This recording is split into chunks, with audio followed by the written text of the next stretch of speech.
எப்பொழுதும் அவருடைய பாணியை அவருக்கு பிடிச்சிருக்கு. முதலமைச்சராக இருக்கா, அவர் குஜராத் பிரைம் மினிஸ்டராக இருக்கிற போதும், அதை தொடர்ந்து இந்த நாட்டினுடைய பிரதம இருந்ததும் அரசியல் ரீதியாக ஜெயலலிதாவுடைய போக்கா கவனிச்சிருக்காரு. அதற்கு முன்னே எம்ஜிஆருடைய அரசியலை பார்த்திருக்காரு. ஆக அவருக்கு பிடிச்சிருக்கு பேசுறாரு. அதுல என்ன இருக்கு? நீ பேசு, யாரும் வேண்டாங்கிறாங்க. உனக்கு பிடிச்சாலும் நீ பேசு. அவருக்கு எம்ஜிஆர் பிடிச்சிருக்கு, ஜெயலலிதா பிடிச்சிருக்கு. எம்ஜிஆர் தொண்டர்களும் ஜெயலலிதா தொண்டர்களும் அவர் பேசுறாருல, உயர்த்தி பேசுறாருல, அந்த எம்ஜிஆர் தொண்டர்களும் ஜெயலலிதா தொண்டர்களும் பாரதிய ஜனதா கட்சிக்கு வரட்டும், பாரதிய ஜனதா கட்சியை ஆதரிக்கட்டும்.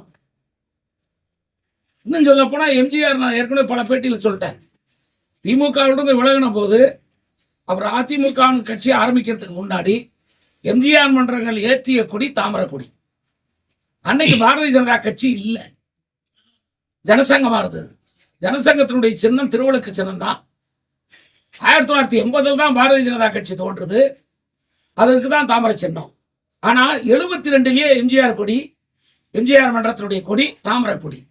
சோ தாமரை சின்னம் எம்ஜிஆர் கொடுத்த சின்னம் கூட சொல்லலாம்.